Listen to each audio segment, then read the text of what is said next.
You're listening to Dots, Lines, and Destinations, a travel podcast with hosts Stephen Seagraves, Fozz Mamoon, and Seth Miller.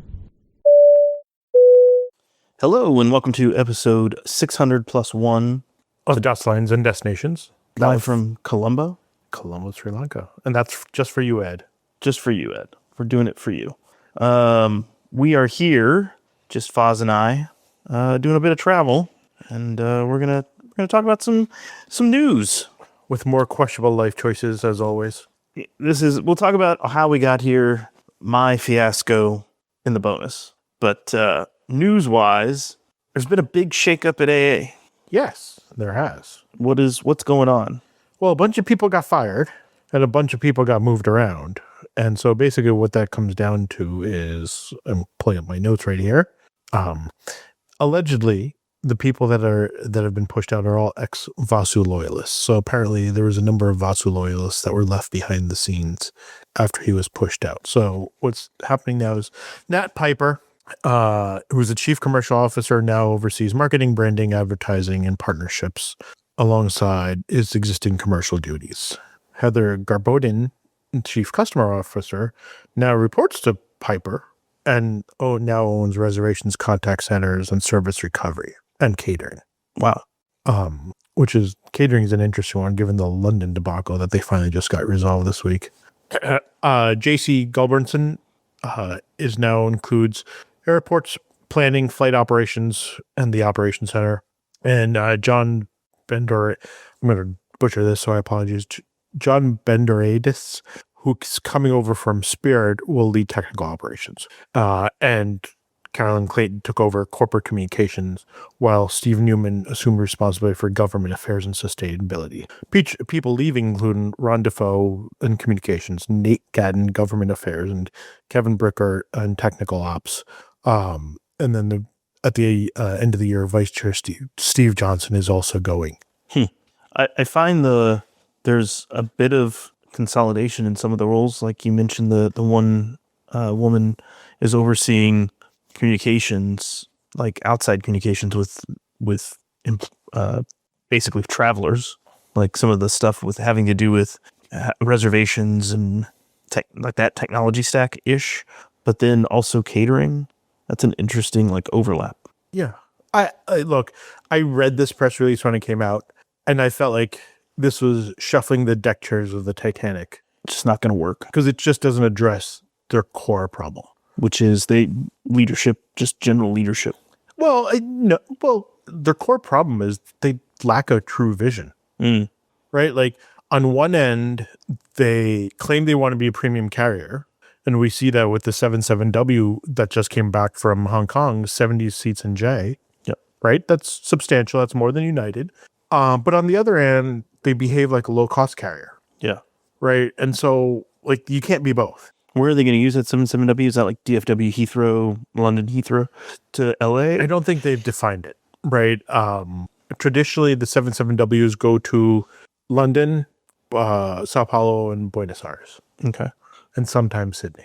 Okay. I mean, 70 seats is a lot of J.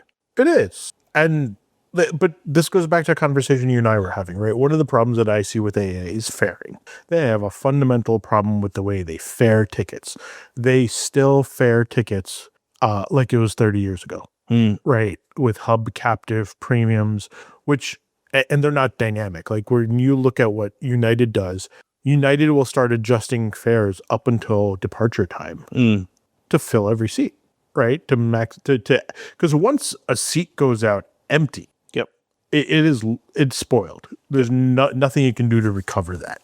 And whereas United is pricing more dynamically and looking to fill that seat, even up to door closure.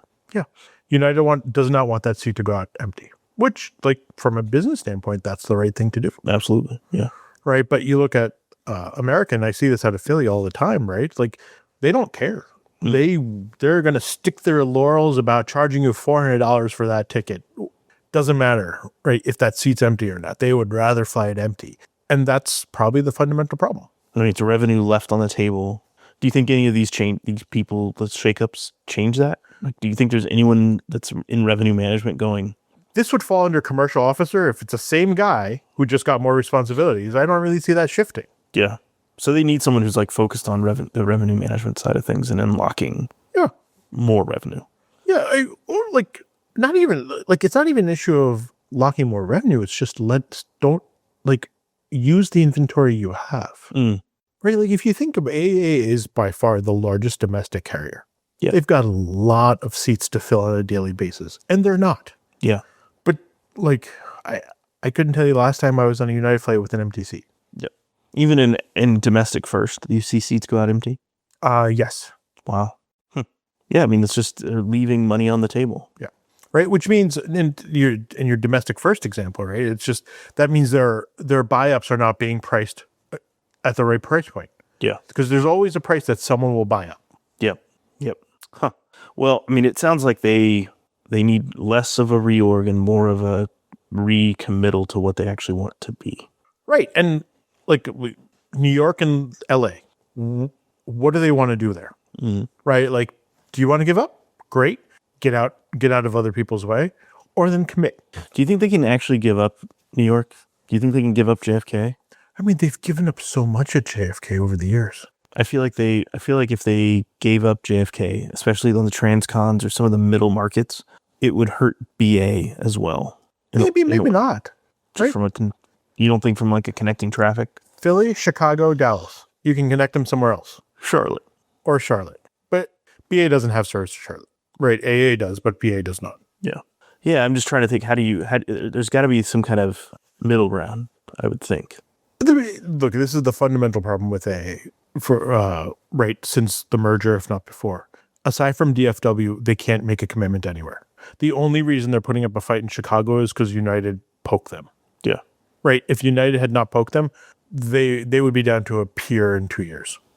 Well, I mean, so we've talked about it briefly on other shows, but does giving up JFK look like expanding Philly? Not necessarily. Like, again, they would have to make a commitment. Yeah. Right. The only reason like Philly sees the traffic it does is because it's the easiest. It's the place where they can run Europe routes in a short turn, right, to maximize aircraft utilization. If they put a lot of those routes to Charlotte or whatever, they would need more aircraft. Philly allows them to increase the amount of rotations they can do. Gotcha. Do you foresee like LA? LA seems again critical to their operation just because of Qantas and everything. Look, aside from BA, there's nothing critical to their operation from a JV perspective, right? Like, you don't see them really doubling down with JAL. You don't really see them doubling down with Qantas. BA is the only one they are really, truly committed. And, like, this is lost opportunity. So is Scott Kirby wrong? I mean, back in 2025, Scott Kirby said there's only 2 premium carriers in the United States, Delta and United. He's not wrong. I mean, look at what the Heathrow catering debacle, right? It took 6 weeks to resolve. But they were shipping food from the U.S. to fly back because they had a catering problem. How overnight they had this catering problem still is a mystery. Right? Like, if you have a contract that's expiring, you generally know ahead of time. Yeah. Right? And if you have a service delivery problem, then you deal with the vendor, but like, what happened? And so the nice thing that came out of all this is they have switched to Doe & Co. for catering out of Heathrow, which means the experience should be a much more premium experience. It'll be better than United's, that's for sure. Yes. So it'll be on par with BA's premium forward cabin experience, because I don't think BA uses Doe & Co. for the back. I don't think so. Maybe in premium economy. Maybe. I know business and first is Doe & Co., but I don't think economy is. Yeah. Sorry, I'm yawning. I'm so tired. That's okay. We have no idea what time it is, really. On top of all this, there was an AA set of flights out of Phoenix or into Phoenix that had the same flight number, and it caused a bit of conflict as those 2 flights arrived into Phoenix. It's somewhat of a dangerous situation. Well, one was arriving, one was departing, right? That's right. Yeah, you're right. So it presumably, I think it was Chicago, Phoenix, Yep. Chicago or Phoenix, Chicago, Phoenix. And AA does this a lot where they use the same flight number out and back. Yep. And I guess in this case, the dispatcher didn't realize the other one was still in the air. Yep. Which you would think that there'd be something on their screen that says as much. You would think so. Because, like, back when Channel 9 was much more prevalent, I can't tell you the number of times I was on United flights where it was a continuation of another flight, but they had to change. Like they add a letter generally, like 901 Tango or Kilo Foxtrot or something as the flight number to differentiate it from the other one in the air. Sorry, listeners. How this got missed, I don't know. Like it amazed me at the layers it got missed, right? And it's the dispatcher, then it got to into ATC, and it still kept going. Yeah. And it was at the controller level who finally had to do something, right? Yeah. Sorry. Oh my gosh. I'm going to mute myself real quick if I can figure out where it is. Steven's stepping out to blow his nose. So we're gonna, as he's having a sneezing fit. But yeah, so definitely this Phoenix incident is a little concerning that it happened in that it shouldn't have happened. It made it through many different layers where it should have been caught, and for whatever reason it did not. So it raises an interesting question in that regards. We could have Seth just cut this out too. Sorry about that. All right. So I think the thing that threw me off with this is it wasn't caught earlier, and it was a 4-digit flight number, which also throws it off because I don't think you can add the letter indicator from a flight computer standpoint. Or could this be a situation where someone did add a letter and didn't know there was a 4-character limit? And they just added it because it's like, oh, it's a different flight number. And then it never actually got added because it could only save 4 digits. Could be. But it created a dangerous situation. You can hear it in the ATC conversation. There's a lot of confusion on who they're talking to from the controller standpoint. The pilots are trying to figure it out. They think the controller's saying the wrong thing. Controller's saying the right thing, not realizing there's two of the same. Yeah. So just a lot going on there. This comes on the heels of the administration saying they're going to hire gamers to be flight. They're going to, or they already did? It sounded like they already did. It sounded like they already did. Hired a bunch of computer gamers to be controllers. None of this sounds good. Well, I'll be on the fence about that for the moment. I mean, there is something there's something to be said about the argument that gamers do have very good spatial awareness and the ability to manage multiple things at once. There is something to be said about that. I'm a gamer. I would say I'm a good one. I'm old, but I'm good at it. I wouldn't want to be an air traffic controller. But you can manage multiple reservations at the same time and cancel them. I can cancel. So on the fly. You have a future as an air traffic controller, but you might be too old for it. That's the problem is I'm too old for it. Yeah. All right, let's talk about Delta. So there was a flight from Las Vegas. DEF CON was this past week. Last week, yeah. DEF CON is a big hacker conference, and that happens in Vegas every year.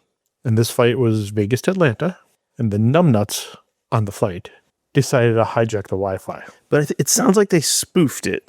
They didn't actually hijack it. It's fair. They spoofed the Wi-Fi, but one could argue that they hijacked it because I suspect they drove up their signal strength to overpower the onboard one. Yes. And so Delta flight attendants and the crew were concerned. There was a message to the ground staff about it.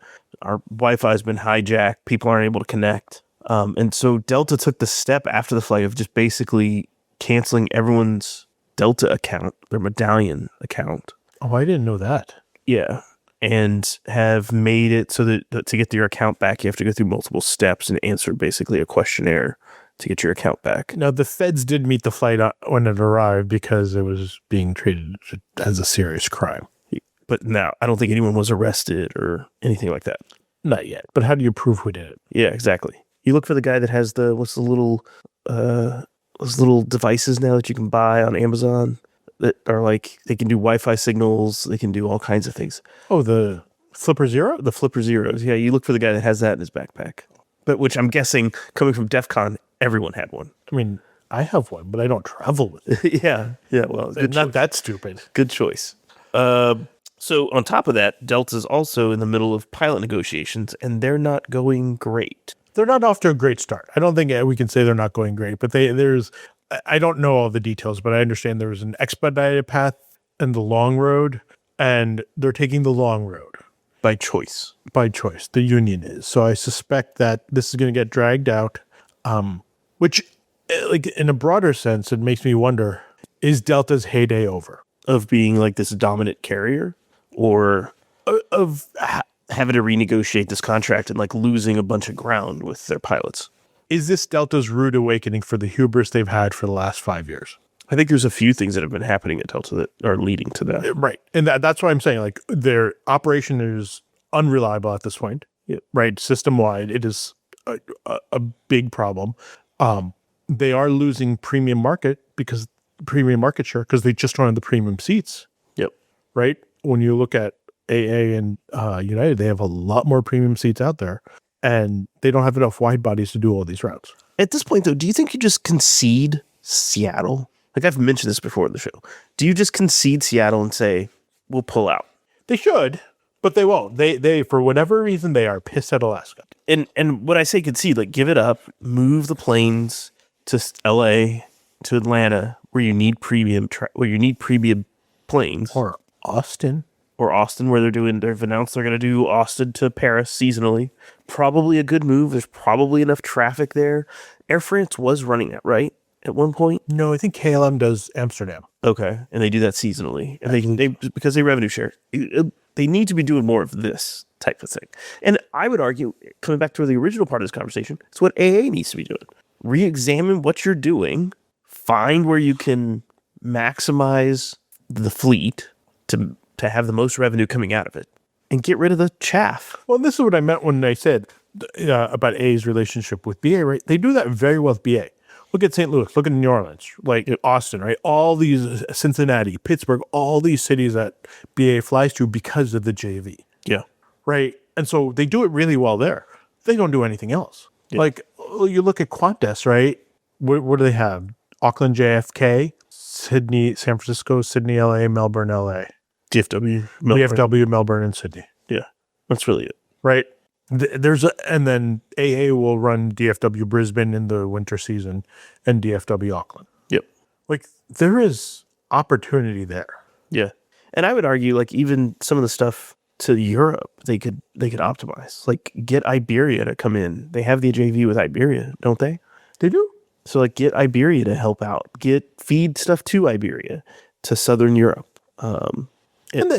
In a very small way, right? With the 321s, we see Boston, Newark, Madrid now. True. Right? But these are markets that are well served. Yeah. Like, why not do Dulles, Madrid? Yeah. Right? Like Baltimore, Madrid. Right? There's so many options. Yeah. It's just they're not, for whatever reason, they're just not that strategic. So, and again, I think this is Delta's problem too, is that they've done it on a few routes where they've said, okay, like Portland to Amsterdam. They gave that up to KLM. KLM doesn't run it daily. That's fine. It works. They're revenue sharing. But do more of that. You've got Air France that you can do that with Europe. You've got Korean Air that you could do that to Asia. But they're like, okay, we're going to open up Narita now. But Delta has a different problem than AA in that Delta has hubris thinking they're the best. Right? I don't think AA thinks they're the best, to be honest. Their behavior doesn't indicate as much. True. But like how do you solve Delta's problem and remove the hubris and start flying more routes? I think we're watching it in play right now. Like, all their decisions are catching up with them, right? And so I think this pilot negotiation is going to be bad for them and bad for the customers, more so them. Yeah. Yeah. Right. I think the people who are going to get caught up in the middle of it is going to be the passengers. And it reminds me of the AA pilot strike of the 90s. Do you think we see a strike? I think we will. I think we get close. I don't know that we see a strike. I think it all depends on what fuel does. Yeah.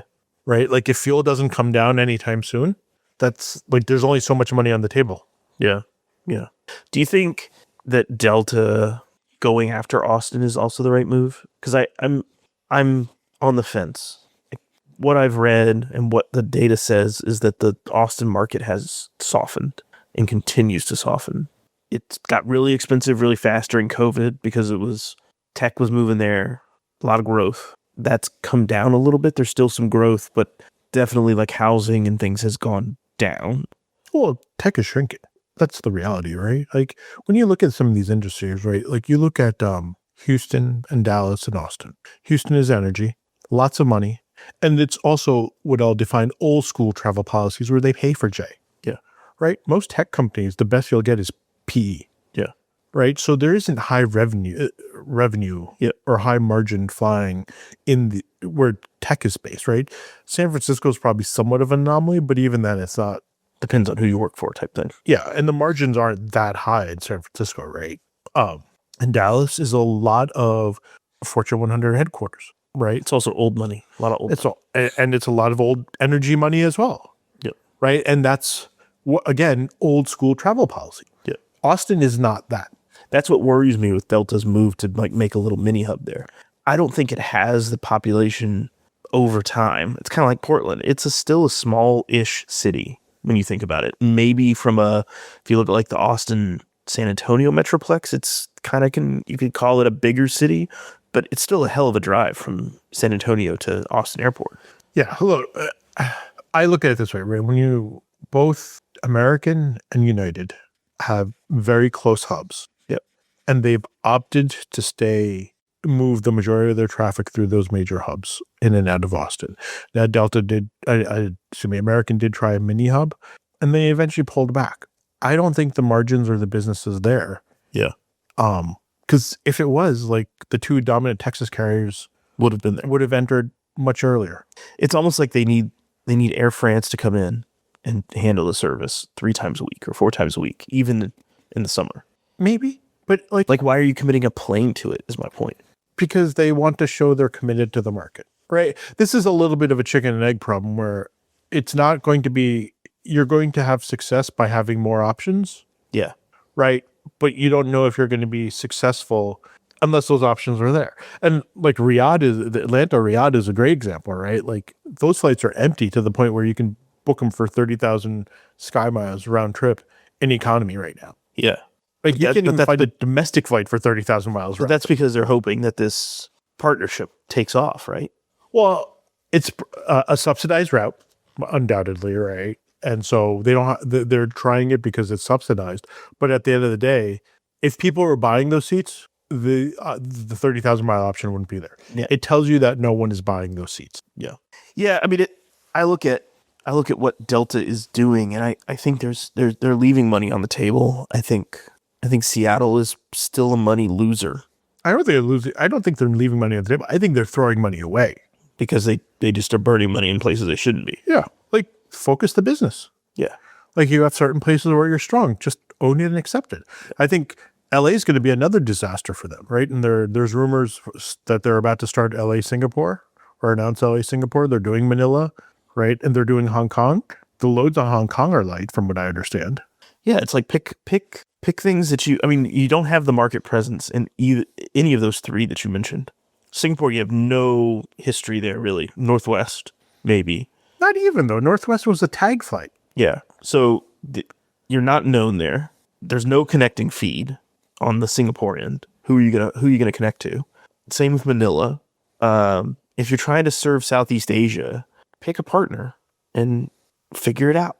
Well, but going back to the Seattle thing, why are you doing some stuff out of Seattle and some stuff out of LA? Yeah, you're splitting the markets. Yeah. Consolidate it and commit. Make up your mind. Stick to one. Yeah. Do they have any partners in Southeast Asia? Is there any besides Korea and Vietnam Airlines? That would be great. Start LA, Ho Chi Minh City. Imagine that. You have a partner. Maybe even build up a JV with them. Let them serve. I mean, why am I doing their work for them? Well, Haustein retired, right? Yeah. He was the brainchild. I think that's the biggest thing that this we'll see of Delta is they're going to start stumbling now that Haustein's gone. Yeah. Right. He has been the force behind the scenes that has brought Delta to where it was. Yeah. I mean, I'm thinking about let's go back to Vietnam. I'm thinking about what's happening politically, because let's talk about Apple moving stuff out of China. They're looking for places to move it. A lot of it's going to Vietnam. Some's going to India. Some's going to Sri Lanka. It's moving around. But would LA, Vietnam make sense for Apple when they're in the Bay Area? Maybe not. Maybe, but there's already a Vietnam Airlines flight from San Francisco. Right, but like if the demand is there, United will start it. Right. If they want the nonstop. But I'm saying if you wanted to have like a partnership where it's like, okay, you fly Vietnam Airlines and then you connect to... But United and Apple have a very long-standing relationship, and like that's what Hangzhou was all about, right? It was all about Apple. But then, yeah. but what about other tech companies? There's others that are moving their fabs and things. Absolutely. There's opportunity there, right? But when you look at the business base in LA and you look at the business base in Seattle, are either of them right for a lot of Asia travel? Premium Asia travel. I would say the only thing about Seattle is Amazon. But Amazon's cheap. They don't like paying for business. And Microsoft. Okay. But you're not manufacturing much for Microsoft. Like, what's the need to go to Asia? Maybe the Surface laptops. Yeah, and that's how, like, what percentage of the business? A percent, maybe? LA, I can't think. I mean, you got chip manufacturers, maybe, and car manufacturers. The thing about LA and Seattle is it's all about connections. That's the point that I'm getting at. Yeah. Right? You're never going to fill those with premium O&D. You need to get connection. And now with the approach Delta's taking, they're splitting their connection base between two different hubs. And if I had to choose one of those two, I'd be choosing LA. Yeah, but like they're starting Seattle and Newark, but not LA. But they're starting LA Newark too at some point. Yeah.